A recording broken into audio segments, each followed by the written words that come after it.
Welcome back, everybody. We are back in another chapter of the Bible, Nehemiah chapter 2 to be precise.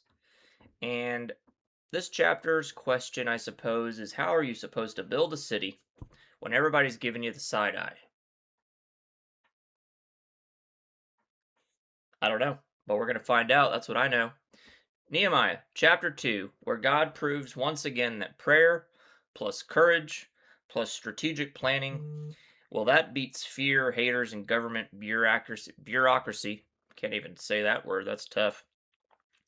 Chapter 2 is full of suspense, it's full of villains, it's full of midnight sneak missions, and one of the most underrated leadership speeches in the Bible. So, without further ado, let's jump in.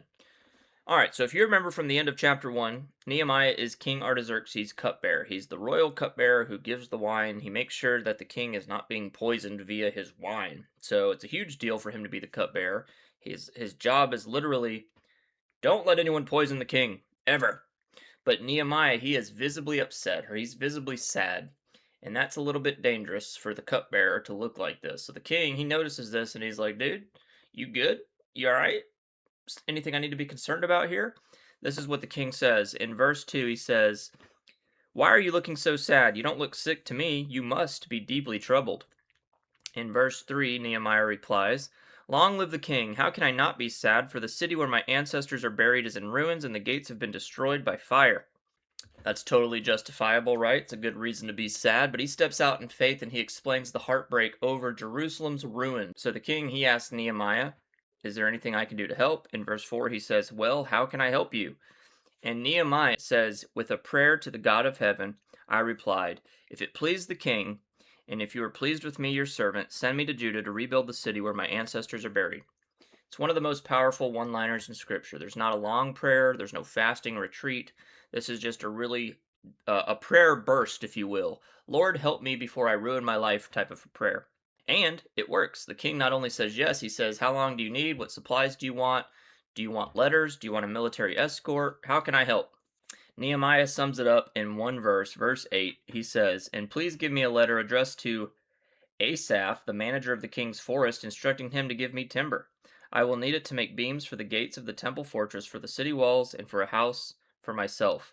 And the king granted these requests because the gracious hand of God was on me. So God's favor is just unlocking things here for Nehemiah left and right, and it is amazing. So Nehemiah, he goes back to Judah, to Jerusalem. He arrives, he's fully authorized, he's fully funded, and he immediately meets the haters at the front gate. Enter a fella named Sanballat the Horonite, and another fella named Tobiah the Ammonite. These two fellas hear about Nehemiah, and then in verse 10 it says this, but when Sanballat the Horonite and Tobiah the Ammonite official heard of my arrival, they were very displeased that someone had come to help the people of Israel. They were very displeased. Why? I mean, just imagine being mad at someone that wants to help you and your people. I mean, that's sort of elite hater behavior. The lesson here for us is that God, when God moves, you're going to start seeing opposition coming out of the woodworks from all over the place. So when Nehemiah gets to Jerusalem, he doesn't announce his plans. He doesn't have any committee meetings. He doesn't have a poll going on. He doesn't share anything to his Instagram story. But instead, in verse 12, it says this, I slipped out during the night, taking only a few others with me. I had not told anyone about the plans God had put in my heart for Jerusalem. We took no pack animals with us except the donkey that I was riding. So the man goes into full spy mode. He inspects the broken walls quietly, personally, thoroughly. And he does this because great leaders don't guess. They investigate, they plan, they prepare. Nehemiah is not relying on somebody else's description of this wall or rumors about the wall. He wants to look at this rubble for himself. And verse 16 is key. It says, the city officials did not know I had been out there or what I was doing, for I had not yet said anything to anyone about my plans.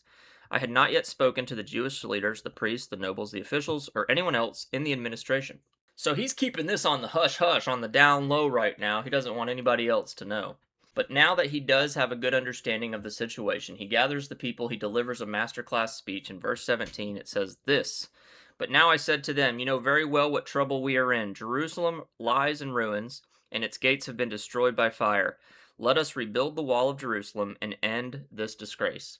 Then he testifies in verse 18, he says, then I told them about how the gracious hand of God had been on me, and about my conversation with King Artaxerxes. So how do the people respond to this? The people respond with some legendary energy. At the end of verse 18, it says, they replied at once, yes, let's rebuild the wall. So they began the good work.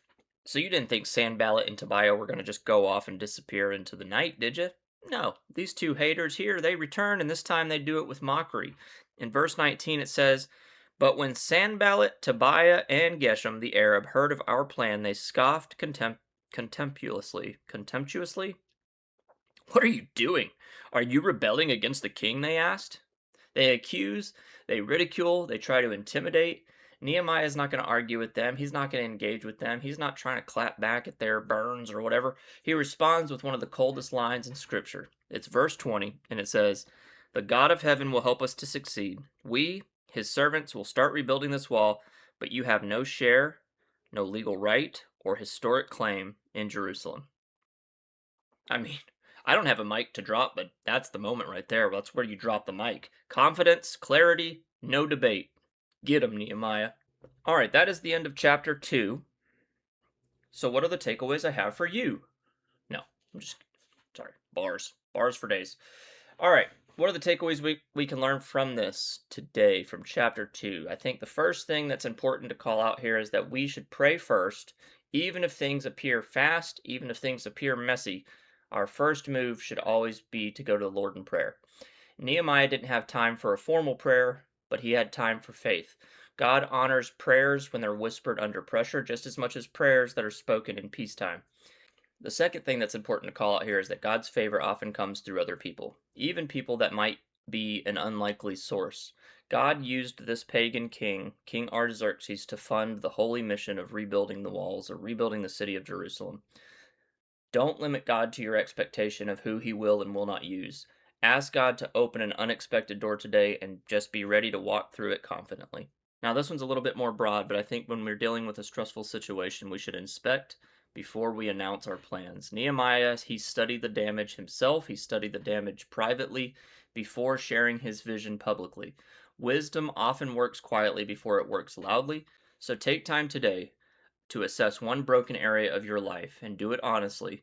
Assess it before making plans to fix it. I don't know that I'd classify this as a takeaway, but I think it's important to note that opposition shows up the moment that progress begins, or the moment that God calls us to step into something. Opposition shows up really quickly. Mockery doesn't mean that you're wrong. Mockery is not a sign that you're wrong. It doesn't mean to stop, it means to continue on in what God's called you to do. Identify something in your life that you've delayed because of fear of criticism, and just take one bold step towards that today, and God will show you favor for it. That's all I got. Won't he do it?